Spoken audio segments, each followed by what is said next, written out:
Assalamualaikum warahmatullahi wabarakatuh. Video saya kali ini yaitu proses masuknya Islam di Tanah Luwu.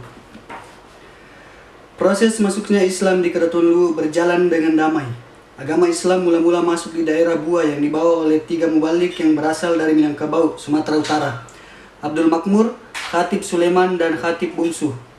Menurut cerita yang tersebar di masyarakat Luwu bahwa ketiga misi ini terlebih dahulu mampir di Makassar, kemudian meneruskan perjalanan ke Luwu dan akhirnya tiba di Pandoso, muara sungai Pak Baraseng, daerah Bua, dengan menggunakan perahu layar yang bernama Kimara. Setibanya di daerah ini, mereka bertemu dengan nelayan setempat yang bernama Latiwajo, dan ketiganya pun memperkenalkan diri. Ketiganya meminta kepada nelayan tersebut untuk menyampaikan amanah kepada pemerintah atau penguasa daerah Bua bahwa ada 3 orang tamu yang ingin bertemu beliau. Setelah mendengar permintaan ketiga orang tersebut, segeralah Latiwajo menyampaikannya kepada Madika Bua. Pada saat menerima pesan atau amanah tersebut, Madika Bua memanggil salah seorang cendekiawannya yang bernama Langkai Baku Buku dan sekaligus memerintahkan untuk bertemu dan menyambut ketiga tamu yang masih berada di Lapandoso. Segeralah Langkai Baku Buku menemui tamu tersebut. Setelah bertemu dengan Langkai Baku Buku, mereka lalu memberitahukan maksud dan tujuannya datang ke daerah ini, yaitu membawa dan ingin mengembangkan syiar Islam, ajaran yang memberikan kebahagiaan dunia dan akhirat. Setibanya Langkai Baku Buku di hadapan Madika Bua, segeralah ia menyampaikan maksud dan tujuan ketiga orang tersebut kepada Madika Bua. Dan pada saat itu jualah Madika Bua langsung teringat mimpinya, yaitu 3 matahari menyinari daerahnya, yaitu Bua. Beliau pun dengan serta-merta memerintahkan seluruh perangkat atau anggota adatnya untuk berkumpul. Perangkat adat tersebut terdiri dari Madika Bua sebagai ketua adat, Pabicara, Andri Guru Tomagawe atau Sakti, Pabunture atau Pati, Opu Tomalompong, Ampu Lembang Tomarwa, Tomakaka Posi, dan Baju-Baju 10-2. Mereka kemudian berkumpul untuk menyambut ketiga mubalik tersebut. Dengan menggunakan perahu perang yang bernama Lauli Bue, mereka berangkat ke Pandoso, muara Pabaraseng melalui sungai Bua. Setibanya di Pandoso, Madika Bua dan perangkat adatnya langsung bertemu ketiga orang tamu tersebut. Ketiganya pun memberi salam dengan ucapan selamat kepada Madika Bua beserta pemangku adatnya. Ketiganya pun mempersilakan Madika Bua beserta pemangku adatnya naik ke perahu Kimara dan selanjutnya mereka memperkenalkan diri. Di atas perahu tersebut, Madika Bua bersama beberapa rombongannya melakukan singkarume atau dialog dengan ketiga mubalik tersebut. Mereka berdialog tentang berbagai hal mengenai ajaran Islam dan berbagai hal lainnya. Selain itu, menurut cerita yang sedikit berbau mitos bahwa Tandi Pau dan Datu Sulaiman melakukan adu kesaktian, seperti menyusun telur dan menarik beberapa di antara telur tersebut, memasukkan air di balubu atau tempat air minum yang terbuat dari tanah atau keramik, dan membaliknya namun air tidak tumpah, serta memecahkan balubu tanpa menumpahkan isinya.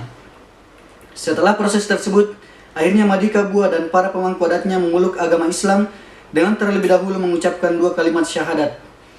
Setelah Madika Bua memeluk agama Islam, ia pun bersedia mengantar para mubalik tersebut ke Malangke, pusat Kedaton Luwu yang memang menjadi tujuan utama mereka. Menurut cerita, saat berada di Malangke, Datu Luwu kembali meminta untuk melakukan singkarume.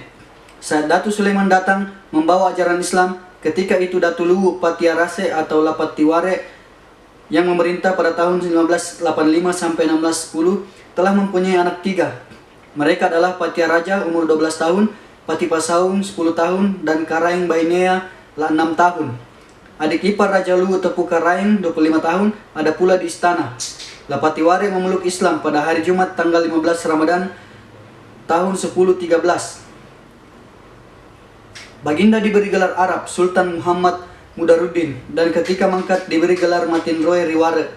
Setelah Lapatiware memeluk Islam, maka pelaksanaan ajaran Islam dalam Kedaton Luwu dilakukan secara bertahap. Nilai-nilai lama yang tidak bertentangan jauh tetap diberlakukan, utamanya di negeri luar Ware atau Malangke. Ketika itu, orang Toraja di pegunungan masih menganut ajaran Aluk Todolo. Suku Toraja terbilang sulit diislamkan, demikian pula dengan orang Rongkong. Meski demikian, orang Rongkong sangat patuh terhadap Datu, kecuali soal kepercayaan. Orang cerdik Luwu yaitu Patunru Mustafa kemudian memasukkan ajaran Islam ke dalam ungkapan-ungkapan adat Luwu, terlebih mengenai nilai-nilai luhur seperti keadilan, kejujuran, dan kebenaran. Hal yang sama juga diperlakukan pada orang Cerekang dan Usu. Walau demikian, hingga sekarang masih terdapat pemahaman masyarakat bahwa antara Sawer Gading dan Muhammad, ia muto, dia juga, itu juga. Dalam melaksanakan pemerintahan, Datu Luwu sejak saat itu pula mulai harus selalu bertindak adil sesuai dengan ajaran Islam. Datu Sulaiman menyimpan pesan, sehari saja raja bertindak adil seadil-adilnya, maka sama nilainya dengan pahala sembahyang 40 hari 40 malam. Selain itu, pemerintah tidak boleh ikut berdagang, jadi hanya mengatur perdagangan. Aparat kerajaan mengatur dan ketat tindakan kejujuran pelaku pasar, terutama soal timbangan dan ukuran barang dagangan lainnya. Apabila ada yang bertindak sangat curang, maka mereka harus mendapat hukuman dilabuh atau ditenggelamkan sampai mati di laut atau sungai yang dalam. Meski Datuk telah masuk Islam, namun masih ada beberapa orang penting di Luwu yang masih merasa ragu-ragu. Salah satunya saudara kandung Patiarase sendiri. Dalam masa-masa selanjutnya, agama Islam berkembang dengan cepat ke seluruh bagian kekuasaan Kedatuan Luwu. Masyarakat dapat menerima dengan baik berbagai ajaran yang terdapat dalam agama Islam, meski ada juga beberapa daerah yang cukup sulit untuk diislamkan. Ketika Datu Luwu Patiarase Daeng Parabung memeluk agama Islam, Madika Bua Tandipau pun merasa lega. Meski demikian, beliau tahu bahwa tidak mungkin Patiarase sebagai raja yang memiliki pengetahuan yang luas dan dalam tentang hakikat kehidupan menolak ajaran kebenaran yang datang padanya. Karena tugasnya telah selesai, Madika Bua pun memohon diri untuk kembali ke Bua. Untuk menghargai jasanya, Pajung atau Datu Patiarase pun memberi penghormatan kepada Tandipau Madika Bua dengan gelar Aselenge atau Opunaware sambil menitipkan amanah sebagai berikut. 1. Mengembangkan ajaran Islam di wilayahnya dengan sungguh-sungguh tanpa pamrih kecuali mengharap keridhaan Allah Subhanahu wa taala semata. Dan 2. Setiap masuk bulan suci Ramadan dan akan berpuasa diharuskan Madika Bua melaporkan ke istana Pajung atau Datu Luwu. Ini merupakan sanksi kepada Madika Bua karena telah mendahului Baginda Pajung atau Datu Luwu masuk agama Islam. Adapun pelaksanaan pelaporan tersebut di atas berlangsung sampai Pajung atau Datu Andi Kambo Opu Daeng Risompa Petamatin Roy Ribintana. Pada waktu itu pula, laporan tersebut ditiadakan atas hasil musyawarah Kiai Haji Ramli sebagai Kadi Luwu. Akan tetapi, diingatkan agar jangan mendahului Pajung atau Datu berpuasa, terkecuali apabila sudah melihat bulan. Tetapi, kalau belum melihat bulan, cukuplah bilangan 30 Syakban. Ya, demikianlah proses masuknya Islam atau Islamisasi di Tanah Luwu dalam buku Ensiklopedia Sejarah Luwu. Terima kasih. Assalamualaikum warahmatullahi wabarakatuh.